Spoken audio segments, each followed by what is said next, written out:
We were the worst thing that could ever happen to James because we were young and stupid, man, and we didn't give a fuck.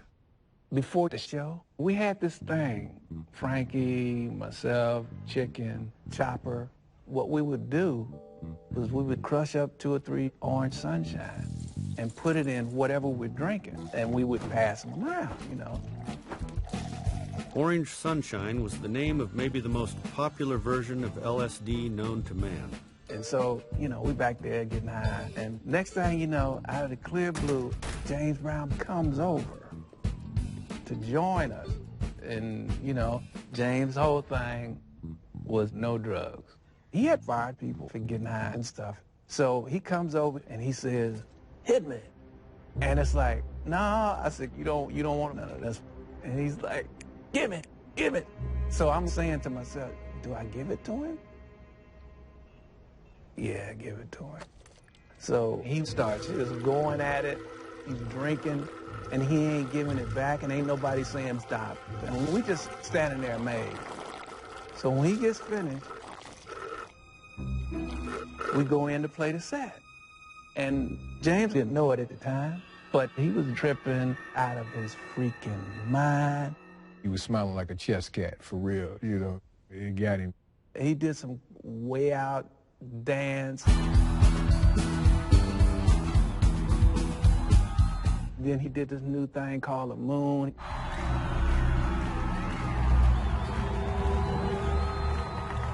He stood like this for about 15 minutes. And we were trying to figure out what the heck is he doing. He wasn't doing nothing but this, you know. And then he would do his head like this. And he told us it was the cool new dance. When that gig finished, James called us back to the dressing room, and he told me, "Son, y'all ain't on it. Don't have it. Y'all just ain't killing me." And we looking at each other like, this motherfucker is crazy. When he would go off into his James Brown tantrum, we would start falling on the floor. That shit was funny. He'd try to bring in these rules, and the rules just didn't work on us. I'll never forget, it was Dallas, Texas. We were playing a show, and we obliviated. You know, we crazy, man, so out of our minds. And that night, we just lost it. All I remember from that night is that the neck on my bass turned into a snake.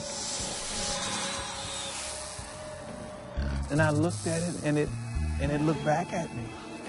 And I threw it down and ran. I looked back at James, and he just shook his head. You know, he was just done. James found me backstage, and he comes in, and he's angry, and I'm still tripping. So I'm looking at him, and he's talking. And his face begins to look like it is turning purple and look like volcanic, you know, lava spewing out his face, his forehead, his hair is fire. And then he just said, "Y'all fired." "Georgie, come here and get this fool out of here." They picked me up off the floor, threw us all out. That was it. James Brown was badass, but he was a hard guy to work with.